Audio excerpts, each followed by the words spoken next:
Good afternoon, welcome to good health. మెడ నొప్పి, నడు నొప్పితో బాధపడుతున్నారా? వీటికి సర్జరీ ఒకటే మార్గమా? అలాగే జాయింట్ పెయిన్స్కు హోమియోపతిలో ఎటువంటి చికిత్స అందుబాటులో ఉందో తెలియజేయడానికి మనతో పాటు స్టార్ హోమియోపతి నుండి డాక్టర్ సుజిత గారు ఉన్నారు. వారిని అడిగి మరిన్ని విషయాలు తెలుసుకుందాం. Hello doctor, good afternoon. Hello అండి. స్పాండిలోసిస్ రావడానికి రీజన్స్ ఏంటి? అలాగే ఇందులో మెయిన్గా వచ్చే టైప్స్ ఏంటి? ఓకే, నవడేస్ చాలా కామన్గా స్పాండిలైటిస్ ప్రాబ్లం అనేటువంటిది కనబడుతూ ఉంది. ఇప్పుడు మెడ నుంచి నడుం ప్రాంతం వరకు ఉండేటువంటి వెన్నెముకలో వెన్నుపూసల మధ్యలో ఉండేటువంటి డిస్క్ అరగడము, వీటితో పాటు ఇక్కడ వచ్చేటువంటి ఇన్ఫ్లమేషన్ వల్ల నరాలపైన ఒత్తిడి ఏర్పడి స్పాండిలైటిస్ సమస్య అనేటువంటిది వస్తూ ఉంటుంది. ముఖ్యంగా మెడ ఇంకా నడుం ప్రాంతంలో స్పాండిలైటిస్ సమస్య అనేది చాలా కామన్గా కనిపిస్తూ ఉంటుంది. దీన్ని మనం సర్వైకల్ స్పాండిలైటిస్ అని మెడ ప్రాంతంలో వచ్చినట్లయితే, లేక నడుం ప్రాంతంలో ఉన్నట్లయితే లుంబార్ స్పాండిలైటిస్ అని చెప్తూ ఉంటాం. ఇలా స్పాండిలైటిస్ ప్రాబ్లం అనేటువంటిది ఉన్నటువంటి వారిలో మెడ భాగంలో ఉన్నట్లయితే మెడ ప్రాంతంలో నొప్పితో పాటుగా రిఫర్డ్ పెయిన్ అనేటువంటిది ఉండడం, అంటే మెడ నుంచి భుజాలకి చేతికి పెయిన్ అనేటువంటిది రావడము, దీంతో పాటు కొన్నిసార్లు తిమ్మిర్లు, మంటగా అనిపించడము, గ్రిప్ తగ్గిపోతూ ఉండడము లాంటి ప్రాబ్లమ్స్ అనేవి ఉంటాయి. వీటితో పాటు తల తిప్పినట్లుగా ఉండడము, నడిచేటప్పుడు బ్యాలెన్స్ అనేటువంటిది కోల్పోవడం కూడా కొన్నిసార్లు జరుగుతూ ఉండొచ్చు. నడుం ప్రాంతంలో ఈ ప్రాబ్లం అనేటువంటిది ఉన్నటువంటి వాళ్ళలో నడుము నొప్పితో పాటు నడుము నుంచి నొప్పి కాళ్ళకి రావడము, వీటితో పాటు కాళ్ళలో తిమ్మిర్లు, మంటలు అనేటువంటి ఉండడము, స్పర్శ తగ్గినట్లుగా అనిపించడము, దీంతో పాటుగా నడిచేటప్పుడు బ్యాలెన్స్ అనేటువంటిది చేంజ్ అవుతూ ఉండడం లాంటి ప్రాబ్లమ్స్ అనేవి ఉంటాయి. అయితే ఇది ప్రాబ్లం అనేటువంటిది ఏ గ్రేడ్లో ఉందనే దాన్ని బట్టి ఈ సిమ్టమ్స్ అనేటువంటివి డిపెండ్ అయి ఉంటాయి.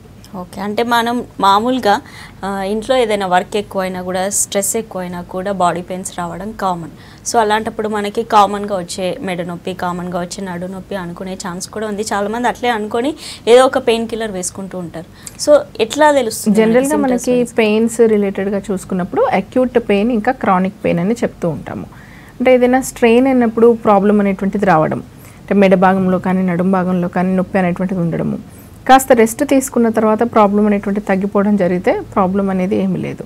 బట్ అలా కాకుండా కంటిన్యూస్గా ఈ ప్రాబ్లం అనేది 8 నుంచి 12 వారాల వరకు కంటిన్యూ అవుతూ ఉండడము, వీటితో పాటు డే బై డే సిమ్టమ్స్ యొక్క సివియారిటీ పెరుగుతూ ఉండడము, ఒక ప్రాంతం నుంచి నొప్పి ఇంకొక భాగానికి రావడం, అంటే రిఫర్డ్ పెయిన్ అనేటువంటి స్టార్ట్ అవ్వడము, అడిషనల్ కంప్లైంట్స్ అంటే తల తిరగడం కానీ, దీంతో పాటు తిమ్మిర్లు, మంటలు ఇలాంటి లక్షణాలు చేతుల్లో కాళ్ళల్లో రావడము, ఇలాంటివి గమనించుకున్నప్పుడు మాత్రము నెగ్లెక్ట్ చేసుకోకుండా ఒకసారి దీన్ని రిలేటెడ్గా డాక్టర్ని సంప్రదించినట్లయితే మనకి ఈ పర్టికులర్ ప్లేస్కి, అంటే మెడ భాగంలో ఉందా నడుం భాగంలో ఉందా అనే దాన్ని బట్టి ఒకసారి ఎక్స్రే చేయించుకున్నట్లయితే ప్రాబ్లం అనేది ఎంతవరకు ఉందనేది ఐడెంటిఫై అవుతుంది. దాన్ని బట్టి మెడిసిన్స్ వాడచ్చు.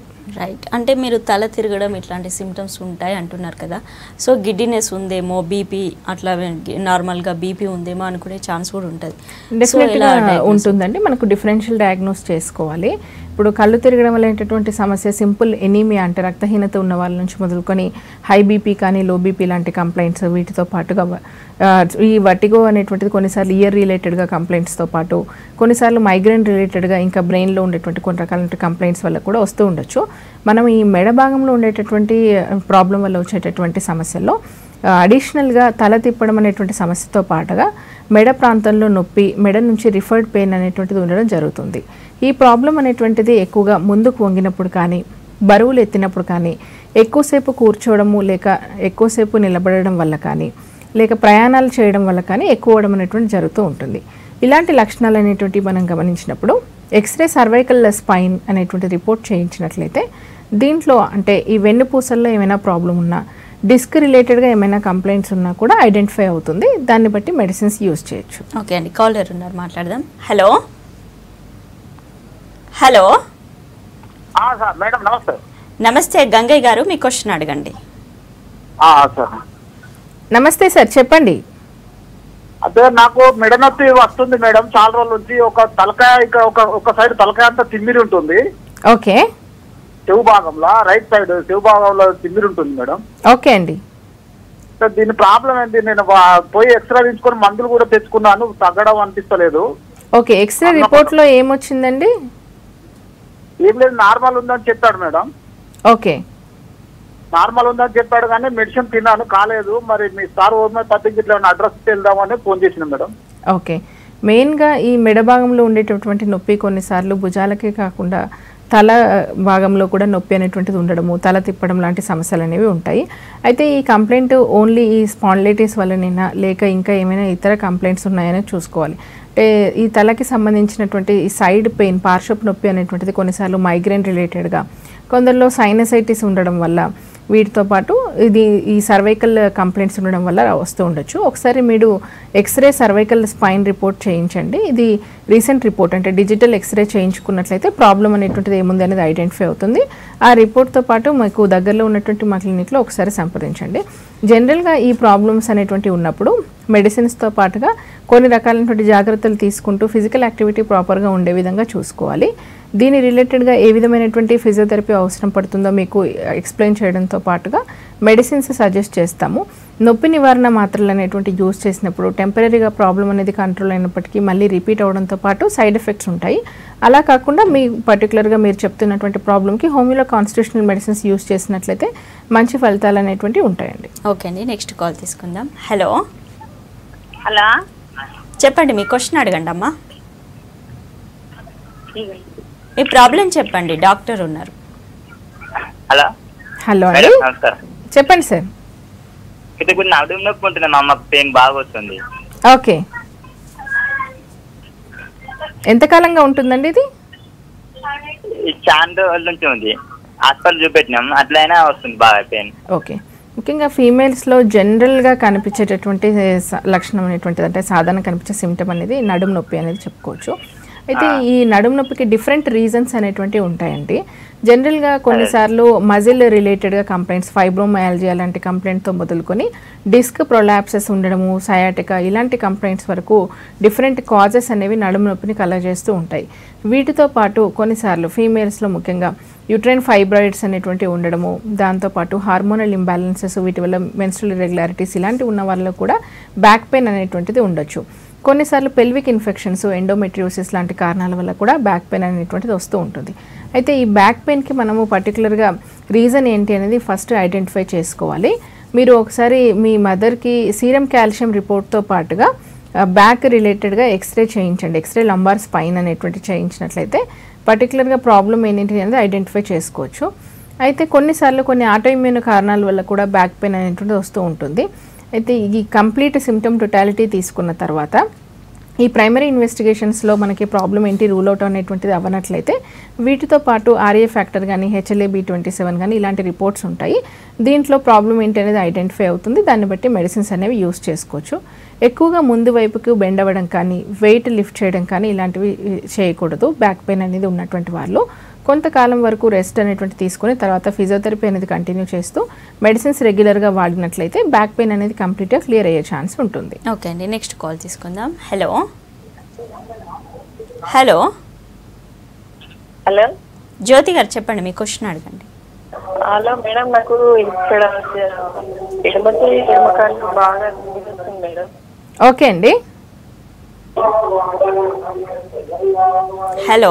ఒక సైడ్ బాగా ఇట్లా నొప్పి తిమ్మిరి వచ్చినట్టు ఇట్లా మొదలుగా అయిపోతుంది మేడం. ఓకే అండి, ఎడమ సైడ్. ఓకే, ఏమైనా రిపోర్ట్స్ చేయించారా ఇంతకుముందు? హలో. పర్టికులర్గా ఒకవైపు శరీర భాగంలో మొత్తం పెయిన్ ఉందని చెప్తున్నారు. అది ముఖ్యంగా ఎడమ వైపు శరీర భాగం అంతా కూడా చేతు ఇంకా కాలుతో పాటుగా లాగడం అనేటువంటి కంప్లైంట్ ఉంది అంటున్నారు. ఇలాంటి సమస్యలకి జనరల్గా వెన్నెముక ఇంకా వెన్నుపూసల వైపులో వచ్చేటటువంటి రీజన్స్ అనేవి ఉండొచ్చు.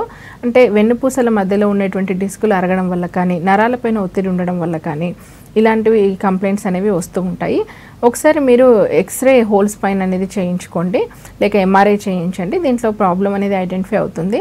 అయితే ఇలా ప్రాబ్లమ్స్ అనేటువంటివి ఉన్నప్పుడు ఓన్లీ నొప్పి తెలియకుండా మెడిసిన్స్ అనేటువంటి యూజ్ చేసినట్లయితే టెంపరీగా ప్రాబ్లం కంట్రోల్ అయినట్టు ఉన్నప్పటికీ మళ్ళీ రిపీట్ అవ్వడము, వీటితో పాటు ఇలా రెగ్యులర్గా మెడిసిన్స్ వాడుతూ కాస్త నొప్పి అనేది తెలియకపోవడం వల్ల డైలీ రొటీన్ యాక్టివిటీస్ అనేది అలాగే కంటిన్యూ చేయడము, ప్రాపర్ రెస్ట్ తీసుకోకపోవడము, ఆహార నియమాలు కూడా సరిగ్గా పాటించకపోవడము, బరువు ఎక్కువగా ఉండడం, ఇలాంటి వాటి వల్ల ఇంకా ప్రాబ్లం అనేది ఎక్కువయ్యి రిఫర్డ్ పెయిన్ అనేది రావడము, అడిషనల్గా కొన్ని రకాలైనటువంటి సిమ్టమ్స్ అంటే తిమ్మిర్లు కానీ, మంటలు కానీ, స్పర్శ జ్ఞానం తగ్గడము, నడిచేటప్పుడు బ్యాలెన్స్ లేకపోవడము, తల తిప్పడము లాంటి సమస్యలు అనేవి ఉంటాయి.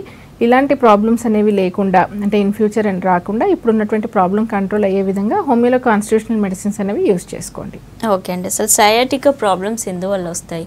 ఎక్కువగా లేడీస్కే ఈ ప్రాబ్లం వస్తుంది, ఎందుకు? ముఖ్యంగా సయాటికా అనేది శరీరంలో ఉన్నటువంటి అతిపెద్ద నరాల్లో ఒకటి. ఇది నడుం ప్రాంతం నుంచి ప్రారంభమై 2 కాళ్ళకి వెళ్ళడం అనేది జరుగుతూ ఉంటుంది. ఎప్పుడైతే నడుం ప్రాంతంలో ఉండేటువంటి ఈ వెన్నెముకలో ఉన్నటువంటి వెన్నుపూసల మధ్యలో డిస్కులు అరగడం వల్ల కానీ, డిస్క్ హెర్నియేషన్ వల్ల కానీ, లేక కెనాల్ స్టెనోసిస్ వల్ల కానీ, స్పాండిలోలిస్థెసిస్ ఇలాంటి కంప్లైంట్స్ వల్ల కానీ ఈ సయాటికా నరం పైన ఒత్తిడి పడినప్పుడు నడుము నుంచి నొప్పి 2 వైపులా కాళ్ళకి కానీ లేక ఏదైనా ఒకవైపుకు రావడం అనేది జరుగుతుంది. ఈ నొప్పి అనేది నడుం ప్రాంతం నుంచి తొడల ద్వారా పిక్కల్లోకి పాదం వరకు రావడం అనేది జరుగుతుంది. కొన్నిసార్లు ఈ ప్రాబ్లం అనేది ఉన్నటువంటి వాళ్ళు తిమ్మిర్లు మంటలుగా అనిపించడం, స్పర్శ తగ్గిపోవడం లాంటి కంప్లైంట్స్ అనేవి కూడా ఉంటాయి. అయితే ఈ నడుం ప్రాంతంలో వచ్చేటటువంటి కంప్లైంట్స్ కూడా డిస్క్ రిలేటెడ్గా వేరియస్ కంప్లైంట్స్ ఉంటాయండి. అయితే ఇందులో జనరల్గా డిస్క్ చుట్టూ ఉన్నటువంటి పొర అనేటువంటిది చిట్లి లోపల ఉన్నటువంటి మెటీరియల్ అనేది బయటకు వచ్చి చిక్కబడిపోవడం వల్ల నరాలపైన ఒత్తిడి అనేది పడుతూ ఉంటుంది. లేక వెన్నుపూసలు ఒకదానిపైన ఒకటి జారడం అనేటువంటి కంప్లైంట్స్ ఉండొచ్చు. వీటితో పాటు స్పైనల్ కెనాల్ స్టెనోసిస్ అంటే స్పైనల్ కెనాల్ ఏదైతే ఉంటుందో నాళం అది ఇరుకుగా మారడం లాంటి కంప్లైంట్స్ అనేవి ఉంటాయి. వీటితో పాటుగా కొన్నిసార్లు కొన్ని ఆటోఇమ్యూన్ కారణాల వల్ల కూడా, ముఖ్యంగా ఆంకలోజింగ్ స్పాండిలైటిస్ అని చెప్తూ ఉంటాము, ఇందులో వచ్చేటటువంటి ఇన్ఫ్లమేషన్ వల్ల కూడా మనకి స్పైన్లో చేంజెస్ అనేటువంటిదే వచ్చేసి నరాలపైన ఒత్తిడి పడడం జరుగుతుంది. ఇలా సయాటికా రావడానికి కారణాలు అనేటువంటివి డిఫరెంట్గా ఉంటాయి. ఏదేమైనా సయాటికా నరం పైన ఒత్తిడి ఉండడం వల్ల కాలికి సంబంధించి నొప్పి ఉండడంతో పాటు నడకలో కూడా ఇబ్బంది అయ్యేటువంటి ఛాన్సెస్ ఉంటుంది. కాబట్టి ఇలాంటి లక్షణాలు అనేటువంటి గమనించినప్పుడు కొన్ని రకాలైనటువంటి ఇన్వెస్టిగేషన్స్ ద్వారా ఈ ప్రాబ్లమ్ని ఐడెంటిఫై చేసుకోవాలి. జనరల్గా నడుం ప్రాంతానికి ఎంఆర్ఐ రిపోర్ట్తో పాటుగా అవసరాన్ని బట్టి సిబిపి కానీ, ఈఎస్ఆర్ ఇంకా ఆర్ఏ ఫ్యాక్టర్ రిపోర్ట్స్తో పాటుగా కొన్నిసార్లు యూరిక్ యాసిడ్ లెవెల్స్ కానీ, HLA-B27 ఇలాంటి రిపోర్ట్స్ ద్వారా మనకి నడుం ప్రాంతంలో ఉన్నటువంటి ప్రాబ్లం ఏంటి, సయాటికా నరాలపైన ఒత్తిడి ఉందా లేదా అనేది ఐడెంటిఫై అవుతుంది. దాన్ని బట్టి మెడిసిన్స్ రెగ్యులర్గా యూస్ చేయాల్సి ఉంటుంది. ఓకే అండి, నెక్స్ట్ కాల్ తీసుకుందాం. Hello hello hello madam. Bheeme గారు చెప్పండి, మీ ప్రాబ్లం చెప్పండి. మేడంతో మాట్లాడలే మేడం. మాట్లాడండి, ఉన్నారు. చెప్పండి సార్, వింటున్నాం. హలో హలో మేడం, చెప్పండి మీ సమస్య ఏంటి? మేడం నాకు 1 year నుంచి 1 year నుంచి మేడం. చెప్పండి. 1 year నుంచి టాబ్లెట్ వాడుతున్నాను. ఏ ప్రాబ్లం ఉందండి మీకు? మొత్తం అరికాల్లో మంటలు, తిమ్ముళ్ళు. ఓకే. మళ్ళీ చాలా బాధగా ఉంటుంది మేడం. ఇట్లా ఆకలిగా ఉండదు తిందామంటే. ఓకే. మరి ఎంఆర్ఐ స్కానింగ్ కూడా తీసాము, మరి తల తిరిగినట్టుగా మళ్ళా. ఓకే. ఈ న్యూరోపతి రావడానికి స్పైన్ రిలేటెడ్ కంప్లైంట్స్ తో పాటు కొన్నిసార్లు డయాబెటీస్ ఉండడము. చెప్పండి. ఇక అవి వాడుతున్నాం కానీ ఏం కంట్రోల్ లేదు మేడం. ఓకే అండి, మీకు డయాబెటీస్ ఉందా అండి? షుగర్ ఉందా? అది డయాబెటీస్ కూడా నార్మల్ ఉందని చెప్పింది. అదే మెయిన్ ఈ న్యూరోపతిలో స్పైన్ కంప్లైంట్స్ తో పాటుగా కొన్నిసార్లు షుగర్ ఫ్లక్చుయేషన్స్ అనేటువంటి ఉండడం వల్ల కూడా ఈ పాదాల్లో కానీ అరచేతుల్లో కానీ తిమ్మిర్లు మంటలుగా ఉండడం, స్పర్శ తగ్గిపోవడం లాంటి కంప్లైంట్స్ అనేవి వస్తూ ఉంటాయి. అయితే మెడిసిన్స్ రెగ్యులర్గా వాడుతూ రొటీన్ చెకప్స్ అనేటువంటి చేయించుకోకపోవడము, షుగర్ కూడా కంట్రోల్లో ఉందా లేదా చూసుకోకపోవడం వల్ల కూడా ఇది ఇంకా ఎక్కువయ్యే ఛాన్సెస్ అని ఉంటుంది. కాబట్టి షుగర్ ఇంకా బీపీ ఈ కంప్లైంట్స్ ఉన్నటువంటి వాళ్ళు ఇలా న్యూరోపతితో బాధపడుతూ ఉన్నట్లయితే ముందుగా బీపీ ఇంకా షుగర్ ఫ్లక్చుయేషన్స్ లేకుండా చూసుకోవాలి. వీటితో పాటు స్పైన్ కంప్లైంట్స్ ఏమైనా ఉన్నట్లయితే దాని రిలేటెడ్గా మెడిసిన్స్ యూజ్ చేసుకున్నట్లయితే నరాలపైన ఒత్తిడి అనేటువంటి తగ్గడము, దీంతోపాటు రక్త ప్రసరణ మెరుగుపడడం వల్ల అరిచేతులు అరికాలలో తిమ్మిర్లు కానీ మంటలు కానీ స్పర్శకు సంబంధించినటువంటి ప్రాబ్లమ్స్ ఏమైనా ఉంటే అవి తొలగిపోతాయి. మీరు ఈ ప్రాబ్లమ్స్ రిలేటెడ్గా హోమియో మెడిసిన్స్ అనేటువంటిది యూజ్ చేయొచ్చు. అయితే వీటితో పాటుగా కొన్ని రకాలైన ఆహార నియమాలు కూడా పాటించుకోవాలి. షుగర్ అనేది ఫ్లక్చుయేషన్స్ లేకుండా ఉండడానికి, అధిక బరువు ఉన్నట్లయితే తగ్గించుకోవడానికి. దీనివల్ల ఈ కంప్లైంట్స్ తగ్గడంతో పాటుగా మళ్ళీ రిపీట్ అయ్యేటువంటి ఛాన్సెస్ లేకుండా చూసుకోవచ్చు. ఓకే అండి, ఇంకో కాలర్ ఉన్నారు, మాట్లాడదాం. హలో హలో హలో అండి, రమాదేవి గారు చెప్పండి, మీ క్వశ్చన్ అడగండి. నాకు కొన్ని రోజులుగా బ్యాక్ పెయిన్ ఉందండి. ఓకే. నడుము నొప్పి బాగా వస్తుంది. ఓకే. దాని నుంచి అది అరికాలు మరిన నొప్పి అవుతుందండి అండి. ఓకే దీనికి సలహా చెప్తుందని ఓకే. చాలా రోజులుగా నొప్పి ఉంటుంది. ఓకే. జనరల్గా కొన్నిసార్లు ఈ మడిమ నొప్పులు అనేటువంటివి బరువు ఎక్కువగా ఉన్నటువంటి వాళ్ళు, వీటితో పాటు బోన్ అనేటువంటిది పెరగడం వల్ల మడిమ ప్రాంతంలో, కొన్నిసార్లు యూరిక్ యాసిడ్ లెవెల్స్ అనేవి ఎక్కువగా ఉండడం వల్ల, వీటితో పాటు కొన్ని ఆర్థరైటిస్ రకాలలో అంటే రుమటాయిడ్ ఆర్థరైటిస్ ఇలాంటి వాటిలో వస్తూ ఉంటాయి. మీరు ఒకసారి ఆర్ఏ ఫ్యాక్టర్ ఇంకా serum uric acid reports, serum calcium levels అనేవి చెక్ చేయించుకోండి. తర్వాత హోమియోలో మెడిసిన్స్ ఈ ప్రాబ్లం పరంగా యూజ్ చేయండి. దీనివల్ల హీల్ పెయిన్ తగ్గడంతో పాటు బ్యాక్ పెయిన్ అనేది కూడా కంట్రోల్ అవుతుంది. రైట్. కొంతమందిలో డిస్క్ బల్జ్ అయింది అని చెప్తుంటారు. అసలు ఏంటి డిస్క్ బల్జ్ అవ్వడం అంటే ఏంటి, ఎందువల్ల వస్తుంది ఇది? ముఖ్యంగా మనకి వెన్నెముకలో వెన్నుపూసల మధ్యలో ఉండేటువంటి మృదువైన షాక్ అబ్జర్బర్ లాంటి పదార్థాన్ని మనము డిస్క్ అంటాము. ఈ డిస్క్ చుట్టూ యాన్యులర్ ఫైబర్ రింగ్ ఉంటుంది. లోపల న్యూక్లియస్ పల్పోజస్ అని షాక్ అబ్జర్బింగ్ మెటీరియల్ అనేటువంటిది ఉంటుంది. కొన్నిసార్లు ఈ వెన్నెముక పైన ఉండేటువంటి ఒత్తిడి వల్ల, ఇంకా వెన్నుపూసలు అనేటువంటి బలహీనపడడం వల్ల వెన్నుపూసల మధ్యలో ఉండేటువంటి డిస్క్ అనేటువంటిది చిట్లిపోయి లోపల ఫ్లూయిడ్ బయటికి రావడము, చిక్కబడడం లాంటివి జరుగుతుంది. దీన్ని డిస్క్ హెర్నియేషన్ అంటాము. ఇలా మనకి బయటికి వచ్చినటువంటి డిస్క్ మెటీరియల్ అనేది నరాలను ప్రెస్ చేయడం వల్ల మెడ ప్రాంతంలో కానీ నడుం ప్రాంతంలో కానీ ఈ నొప్పితో పాటు ఈ రిఫర్డ్ పెయిన్ అనేది స్టార్ట్ అవుతుండొచ్చు. స్పైన్ అంతా కూడా ఈ ప్రాబ్లం వచ్చేటటువంటి ఛాన్సెస్ ఉన్నప్పటికీ జనరల్గా మెడ లేక నడుం ప్రాంతాల్లో, ముఖ్యంగా ఇవి వెయిట్ బేరింగ్ పార్ట్స్ కాబట్టి ఇందులో ఈ ప్రాబ్లం అనేది వచ్చేటటువంటి రిస్క్ అనేది ఎక్కువగా ఉంటుంది. ఈ ప్రాబ్లం అనేది ముఖ్యంగా ఎక్కువగా బరువులు మోసేటటువంటి వృత్తుల్లో ఉన్నటువంటి వారికి, వీటితో పాటు ఎక్కువగా జర్నీస్ అనేది చేసేవాళ్ళు, కొన్ని రకాలైనటువంటి ప్రమాదాల వల్ల, వీటితో పాటు సీరం కాల్షియం అనేటువంటిది తక్కువగా ఉన్నప్పుడు అధిక బరువు ఉన్నటువంటి వారిలో వచ్చేటటువంటి రిస్క్ అనేది ఎక్కువగా ఉంది. ఓకే. ఇప్పుడు స్పాండిలోసిస్ ప్రాబ్లం ఉన్న వాళ్ళకి ఎక్కువగా బెల్ట్స్ సజెస్ట్ చేస్తుంటారు డాక్టర్స్. అవి ఎంతవరకు యూజ్ అవుతాయి? బెల్ట్ రిలేటెడ్గా చూసుకున్నట్లయితే అవసరాన్ని బట్టి సర్వైకల్ కాలర్ కానీ లంబోసాక్రల్ బెల్ట్ కానీ మనం అడ్వైస్ చేస్తూ ఉంటాము. ఈ డిస్క్ హెర్నియేషన్ ఇట్లాంటివి ఉన్నటువంటి పరిస్థితుల్లో ఇవి సపోర్టివ్ మెజర్స్గా యూజ్ చేయొచ్చు. అయితే ఈ ప్రాబ్లం ఉన్నటువంటి వాళ్ళు బెల్ట్ ఒకటే ట్రీట్మెంట్కి ప్రత్యామ్నాయం అనేటువంటిది కాదు. మెడిసిన్స్ యూజ్ చేసుకుంటూ, అవసరాన్ని బట్టి బెడ్ రెస్ట్ తీసుకుంటూ, ఈ బెల్ట్ వాడుతూ, లేక ప్రాబ్లమ్ని బట్టి కొన్నిసార్లు ఫిజియోథెరపీ అనేది కూడా అడ్వైజబుల్గా ఉంటుంది. అది చేస్తూ మెడిసిన్స్ వాడినట్లయితే మంచి ఇంప్రూవ్మెంట్ వచ్చే అవకాశాలు ఉంటాయి. అంటే ఇనిషియల్ స్టేజ్లో ఏమైనా యూజ్ అవుతుందా? వీటి వల్ల బెనిఫిట్ ఏమైనా ఉంటుందా? డెఫినెట్గా మనకి ఇనిషియల్ స్టేజెస్లో ఇవి హెల్ప్ అవుతాయి, కానీ సపోర్టివ్ మెజర్స్ కానీ మనం తీసుకోవాలి, ట్రీట్మెంట్కి ప్రత్యామ్నాయంగా తీసుకోకూడదు. రైట్ అండి. నెక్స్ట్ కాల్ తీసుకుందాం. Hello hello hello hello madam, మాది కోదాలండి వినయ్. చెప్పండి వినయ్ గారు, మీ టీవీ వాల్యూమ్ తగ్గించి ఫోన్లో మాట్లాడండి, డిస్టర్బెన్స్ వస్తుంది. చెప్పండి సార్, వింటున్నాం. రైట్. సో స్పాండిలోసిస్ ప్రాబ్లం ఉన్న వాళ్ళు చాలామంది మీరు ఇందాక అన్నట్టు ఫిజియోథెరపీ చేయించుకుంటూ ఉంటారు. కేవలం ఫిజియోథెరపీ పైన డిపెండ్ అవ్వడం ఎంతవరకు కరెక్ట్? దానివల్ల పర్మనెంట్గా తగ్గుతుందా? ముఖ్యంగా ఈ అక్యూట్ పెయిన్ అనేటువంటిది ఉన్నటువంటి వాళ్ళు, అంటే ఎక్కువగా గంటల తరబడి కూర్చుని వర్క్ చేసేటటువంటి వాళ్ళు, ముఖ్యంగా ఈ కంప్యూటర్ వర్క్స్ కానీ స్టిచ్చింగ్ ఇంకా ఎంబ్రాయిడరీ వర్క్స్ అనేటువంటి చేసేవాళ్ళు, ఈ ఎర్లీ స్టేజెస్లో ప్రాబ్లం అనేటువంటిది ఉన్నప్పుడు వాళ్ళ సిట్టింగ్ పాస్చర్ అనేటువంటి చేంజ్ చేసుకోవడము, ఎక్కువగా జర్నీస్ చేయకుండా ఉండడము, వీటితో పాటు ఫిజియోథెరపీని సపోర్టివ్ మెజర్గా చూసుకోవడం వల్ల ఈ ప్రాబ్లం క్రానిక్ పెయిన్గా మారకుండా ఇంటర్నల్గా చేంజెస్ అనేటువంటిది స్పైన్లో రాకుండా ఉండే విధంగా హెల్ప్ చేస్తుంది. అయితే అక్యూట్ పెయిన్గా ఉన్నప్పుడే, అంటే ఎర్లీ స్టేజెస్లోనే ఐడెంటిఫై చేసుకున్నట్లయితే వితౌట్ మెడిసినల్ హెల్ప్ మనము ఈ సపోర్టివ్ మెజర్స్ ద్వారా మంచి ఇంప్రూవ్మెంట్ అనేవి తీసుకురావచ్చు. ఓకే. జనరల్గా లేడీస్లో ఎక్కువగా డెలివరీ టైంలో, డెలివరీ తర్వాత వాళ్ళకి నడు నొప్పి ఎక్కువగా వస్తుంది అని చెప్తూ ఉంటారు. సో ఆ టైంలో వాళ్ళకి స్పాండిలోసిస్ ప్రాబ్లం వచ్చే ఛాన్స్ ఉందా? అది ప్రొలాంగ్ అవుతుందా? జనరల్గా మనకి డెలివరీ టైంలో, ముఖ్యంగా ఇప్పుడు ప్రజెంట్గా ఎక్కువగా సిజేరియన్ డెలివరీస్ ఎక్కువగా ఉంటున్నాయి. ఇలాంటి టైంలో నడుం ప్రాంతంలో లంబార్ ఎనస్థీషియా ఇవ్వడము, అనెస్థెటిక్ స్పాట్లో పెయిన్ అనేటువంటిది ఉండడము, వీటితో పాటుగా కాల్షియం మాత్రలు సూచించిన మేరకు యూజ్ చేసుకోకపోవడము, దాంతోపాటు ఆ సప్లిమెంట్స్ కూడా ఫుడ్లో ప్రాపర్గా లేకపోవడం వల్ల, కాల్షియం డెఫిషియన్సీస్ అనేటువంటిది ఉండడం వల్ల కూడా నడుం ప్రాంతంలో డిస్కుల అరుగుదల, దాంతోపాటు స్పాండిలైటిస్ డెవలప్ అయ్యేటువంటి రిస్క్ అనేది పెరుగుతూ ఉంటుంది.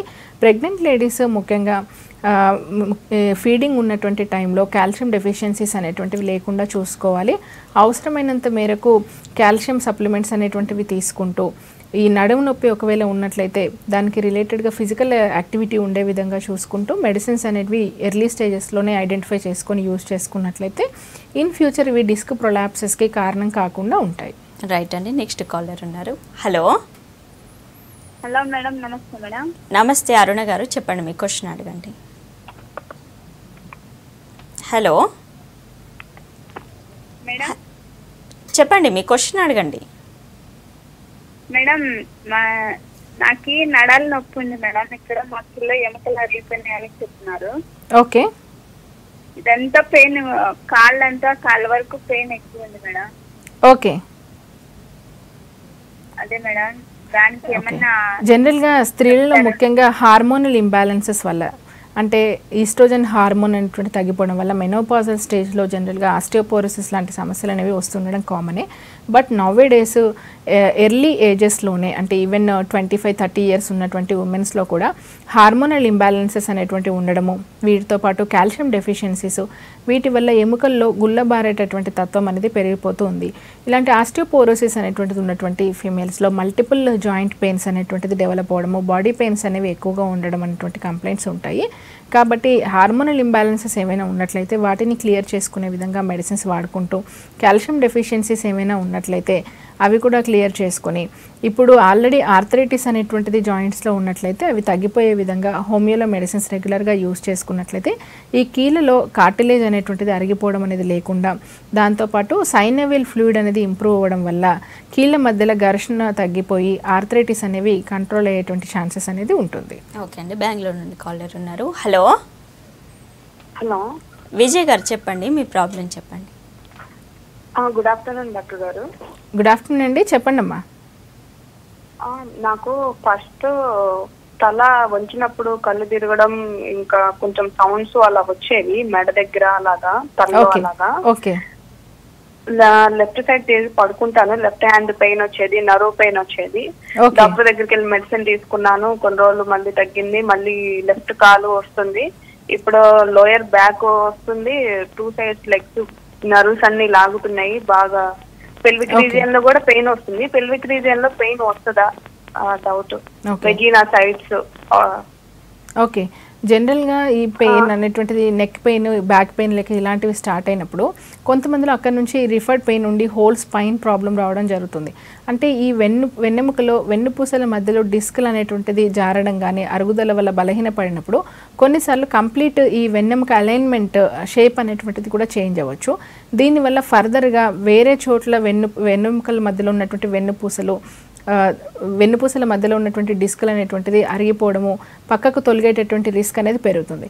వీటితో పాటు ఈ సాక్రమ్ని ఈ పెల్విక్కి అనుసంధానంగా చేసేటటువంటి సాక్రో ఇలియాక్ జాయింట్లో వచ్చేటువంటి ఆర్థరైటిస్ కానీ, ఇన్ఫ్లమేషన్ వల్ల కానీ ఈ పెల్విక్ పెయిన్ అనేది ఉండడము, హిప్ జాయింట్లో వచ్చేటువంటి ఆర్థరైటిస్ వల్ల కూడా ఈ హిప్ పెయిన్స్ అనేటువంటిది ఉండడం జరగవచ్చు. అయితే ఈ జనరలైజ్డ్గా మనకి ఆస్టియోపోరోసిస్ లాంటి కంప్లైంట్స్ ఏమైనా ఉన్నట్లయితే జనరలైజ్డ్గా అన్ని జాయింట్స్లో పెయిన్ అనేటువంటిది ఉంటుంది. కాబట్టి ఒకసారి మీరు దీనికి రిలవెంట్గా ఇన్వెస్టిగేషన్స్ చేయించుకోండి.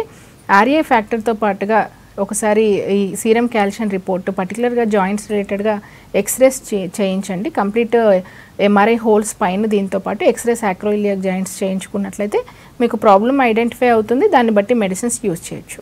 ఓకే అండి. ఇప్పుడు జనరల్గా స్పాండిలోసిస్ ప్రాబ్లమ్స్ కావచ్చు, జాయింట్ పెయిన్స్, డిస్క్ ప్రాబ్లమ్స్, ఇవన్నీ కూడా ఒకసారి వచ్చిన తర్వాత మళ్ళీ తగ్గవు పర్మనెంట్గా, అంటే రిపీట్గా ప్రాబ్లమ్స్ వస్తూనే ఉంటాయి.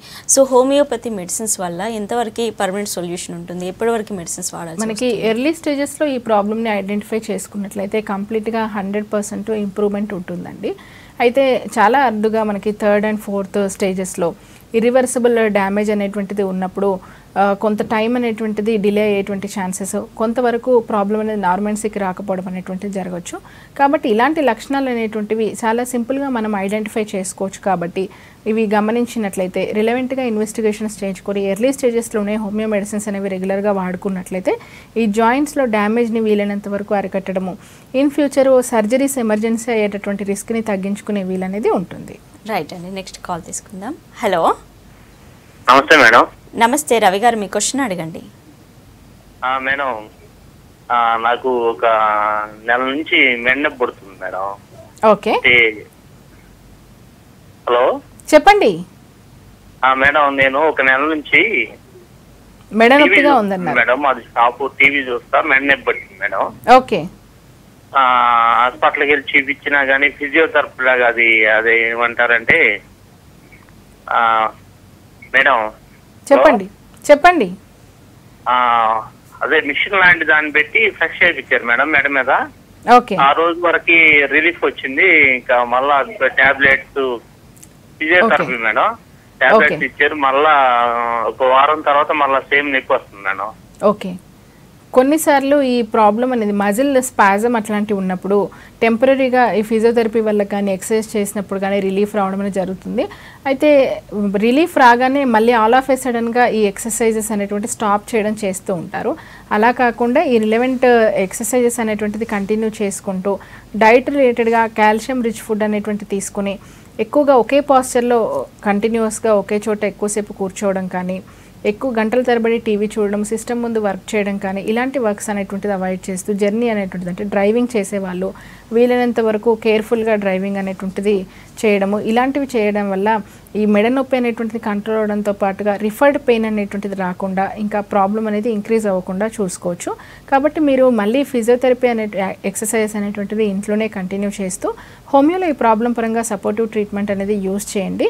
దీనివల్ల మీకు మెడ నొప్పితో పాటు ఈ రిఫర్డ్ పెయిన్ ఏదైనా ఉన్నట్లయితే అది కంట్రోల్ అవుతుంది. ఓకే అండి, ప్రికాషన్స్ తీసుకోవాలి, అలాగే ఎర్లీ స్టేజ్లోనే ట్రీట్మెంట్ తీసుకోవడం బెటర్ అంటున్నారు. థ్యాంక్ యూ సో మచ్ అండి. ఇది ఇవాల్టి good health. Keep watching V6 news.